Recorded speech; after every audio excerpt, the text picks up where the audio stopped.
చిన్నగా upper chest line middle chest line చూసుకోండి. Same ఇక్కడ ఏముందో అదే మార్కింగ్ చేయండి. అండ్ దెన్ మార్జిన్ చూసుకోండి. వేస్ట్ లైన్ చూసుకోండి. వేస్ట్ లైన్ ప్లస్ అదే నువ్వు ఏదైతే వస్తుందో అదే. సో కట్స్ పెడుతున్నాం, కట్స్ పెట్టండి. అక్కడ ఏదైతే వస్తుందో ఆ మెషర్ ప్లస్ మార్జిన్.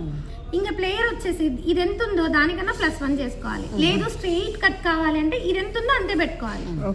అంటే అది 2 ఉన్నాయి దాంట్లో. అంటే కొంచెం ప్లేయర్తోనే ఇస్తాం మనం, ఎప్పుడైనా ఇవ్వని 1 ఇంచ్ ఎక్స్ట్రా ఇస్తాం అంతే.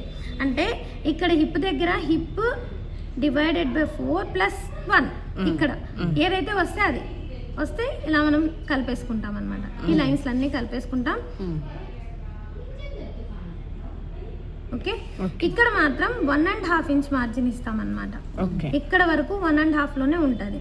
ఇక్కడికి వచ్చేసరికి 1 ఇంచ్ లోనే దిగుతుంది. సో ఇక్కడ కూడా 1 ఇంచ్, ఇక్కడ 1/2 ఇంచ్, ఇక్కడ 1 ఇంచ్ ల్యాపింగ్ కి. బాగా గుర్తుపెట్టుకోండి అన్ని. సో ఇక్కడ వరకు అయిపోయింది, ఇంకా డౌన్ చేయాలి. ఇది ఫ్రంట్ పార్ట్, ఇది బ్యాక్ పోర్షన్. ఓకే, సో ఇక్కడ నెక్ విడ్త్ రావాలి. ఎంత neck width formula? Shoulder divided by 2 chest divided by 12. Neck width formula మొన్న కూడా రాసిన, చెస్ట్ డివైడెడ్ బై 12. సో ఇక్కడ ఎంత అయితే చెస్ట్ ఉంటే దాంట్లో డివైడెడ్ బై 12 తీసుకొని అది మనకి నెక్ విడ్త్ యొక్క. సో అక్కడ నుంచి డౌన్, పైన నుంచి డౌన్. సో ఇక్కడ నుంచి బ్యాక్ రౌండ్ 1 ఇంచ్ ల్యాపింగ్ ఉంటే 1 ఇంచ్ డౌన్.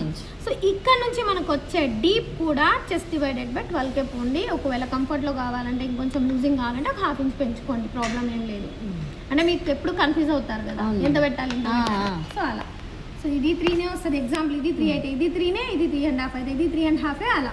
సో ఇలా బాక్స్ షేప్ తీసుకొని ఇలా షేప్ చేసుకుంటాం. ఇది బ్యాక్కి, ఇది ఫ్రంట్కి. డౌన్ మాత్రం రెండింటికి 1 ఇంచ్, ఇది 1 ఇంచ్, ఇది 1 ఇంచ్ డౌన్.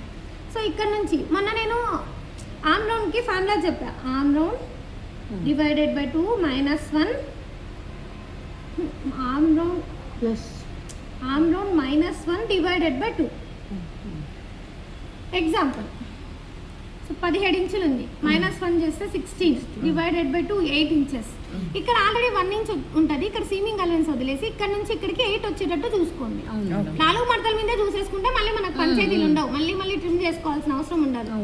సో ఈ 8 + 8 16 వచ్చేసింది. ఇక్కడ 1 ఇంచ్ ఉన్నది, ఈ 1 ఇంచ్ కూడా వచ్చేస్తుంది. ఓకేనా? ఈ ప్రతి ఒక్క దానికి ఏంటన్నారు ఇందాక, కాలర్ నెక్స్ అంటే ఇవే జరుగుతాయి. సో ఇక్కడ నుంచి ఇంకొంచెం ముందుకెళ్దాం. ఇదే కాలర్ నెక్, ఇది ప్యాక్ నెక్ అయితే ఇది ఎంత ఉందో ఇది అంతే ఉంటుంది అని చెప్పిన. సో ఇదే నేను డీప్ చేస్తున్నా. డీప్ అంటే నాకు ఎంత డీప్ కావాలో అంత డీప్కి వెళ్తా. 6 ఇంచెస్ డీప్ ఇస్తున్నా. ఇచ్చినప్పుడు నాకు ఏ షేప్ కావాలో ఆ షేప్కి వెళ్తున్నా. ఇచ్చి నేను ఎక్కడికైతే ఎండ్ చేయాలంటే అంటే 3 ఇంచెస్కి ఎండ్ చేయాలో అక్కడ వరకు నా కాలర్కి మెషర్ వస్తుంది, లెంత్. అర్థమైందా?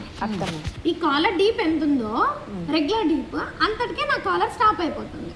అంటే ఇప్పుడు చూడండి, ఇక్కడ నుంచి ఇక్కడికి, ఇక్కడ నుంచి ఇక్కడికి మెషర్ వచ్చేదే నా కాలర్. సో మామూలుగా ఇక్కడ నుంచి వచ్చేదానికి ఇక్కడ నుంచి వచ్చే 2 కాలర్స్ డబల్ అవుతాయి. కానీ ఇక్కడ హాఫ్ కాలర్ అంటాం. హాఫ్ కాలర్కి అయితే ఇలా డైమండ్ చేసుకోవచ్చు, చిన్న వీ ఇచ్చుకోవచ్చు, లేదా రౌండ్ చేసుకోవచ్చు, లేకుంటే షేప్ ఇచ్చుకొని ఇట్లా చేసుకొని ఇక్కడికే స్టాప్ చేసుకోవచ్చు. కానీ నువ్వు ఎక్కడికి స్టాప్ చేసినా స్టాప్ చేయాల్సింది ఎక్కడికి? మనం రెగ్యులర్ గా ఎంత తీసుకుంటామో అక్కడికే స్టాప్ చేయాలి. 1 పాయింట్ 2 పాయింట్స్ అటు ఇటు అయినా పర్వాలేదు. కానీ కొంతమంది అసలు ఇంత అంటే ఇంత ఇట్లే అట్లా చూసుకోకుండా కొంచెం చూసుకుంటే తెలిసిపోతుంది. ఓకేనా?